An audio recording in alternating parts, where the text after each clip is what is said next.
I'm Don Aaron with the Nashville Police Department.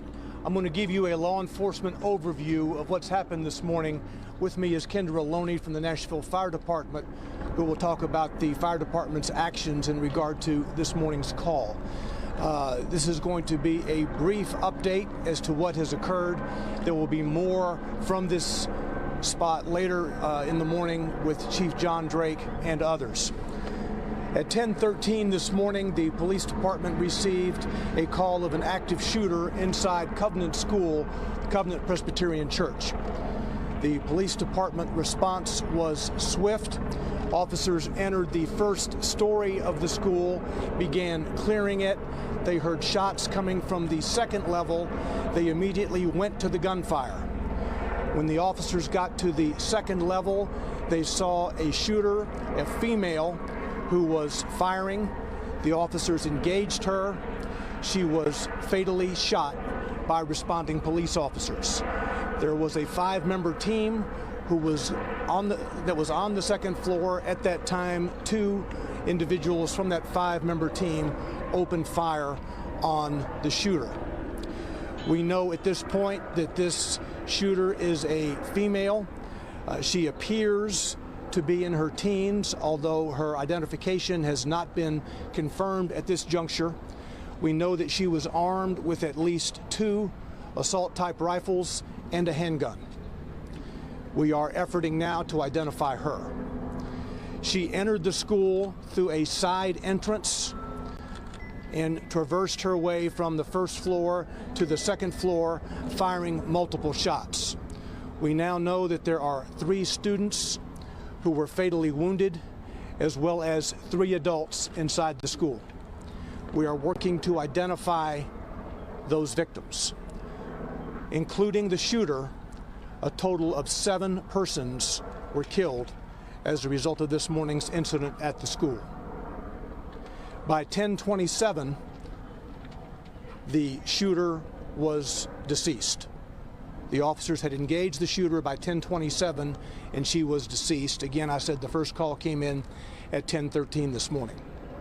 We'll have more details to give you later in the morning. Chief Drake will be here in a bit. Now, Kendra Loney from Nashville Fire. Fire department crews are dispatched for active shooter incidents as well, for medical support, but also for an RTF response, which is a rescue task force response to go in alongside of MNPD response. Our crews were right there on the scene to provide medical aid to any survivors, but also be there for victims so that we could try life-saving efforts in this case. So we went in as soon as it was safe for our responders to do so, to try to provide life-saving efforts for those that were impacted by this incident and this tragedy. Our crews were able to be on scene to pull out those that had viable signs of life, those that were still showing the option to be saved, and we did make transport of 3 individuals and 3 children, and then 2 adults that were taken from the scene. Our crews then set up a reunification unit. That reunification unit is at 2100 Woodmont Boulevard. That's where parents can go to be reunited with their children. All of the remaining students were able to be escorted out of the building with faculty and staff. We're not sure about the processes that they had in place, but we were on scene to help them mitigate anyone from seeing exactly what else was going on, but we're sure that they heard the chaos that was surrounding this. So we do have mental health specialists and professionals that are at that reunification site for both the students and the families that are going to be affected by this today. Our OEM units were able to provide buses to make transport from the Covenant School to the reunification site. We had one bus that carried 74 students and faculty staff members to the reunification site, and an additional bus that had 34 students on them. So all of those persons were carried. It was difficult for us to kind of identify who was just there as part of staff for the church versus who was there for the school, because it's all housed in one building. But at this time, we were able to get that number of persons transported out of the building and into that reunification site. So that is where parents can go to be reunited with their students. There is a hotline being set up for parents to call, but right now that is where they should go, 2100 Woodmont Boulevard, which is Woodmont Baptist Church. Additionally, we do have a debriefing site set up for on-staff or personnel who are working this incident, and there are mental health professionals set up there for them as well. There was one police officer that was injured with a hand injury as a result of making an attack on this incident. But other than that, there have been no additional injuries to first responders or personnel responding to this. And as Don mentioned earlier, we will have further updates coming later on in the afternoon.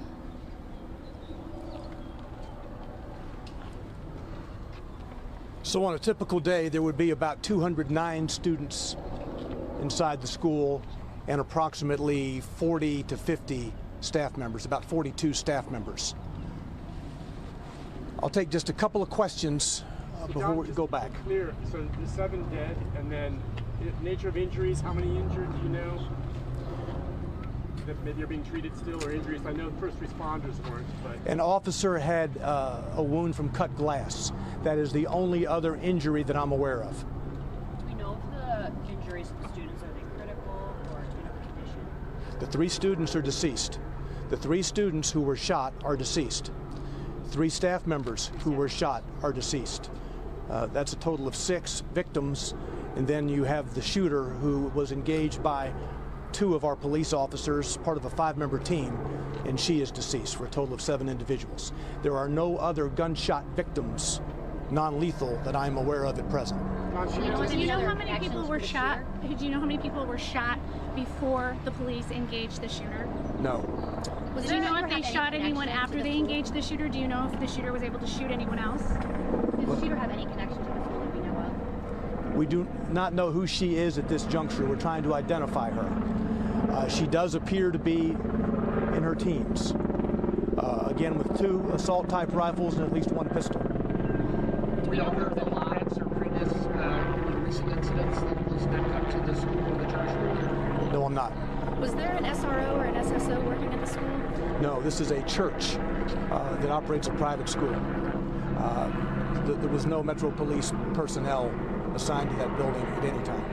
Don, do you know if either of the 2 adults that were shot maybe confronted the gun? You said 2? Yeah, the adults that were No, shot. there are a total of 3 adults. 3 adults. 3 adults who have been fatally wounded. Okay, and one of them being the shooter?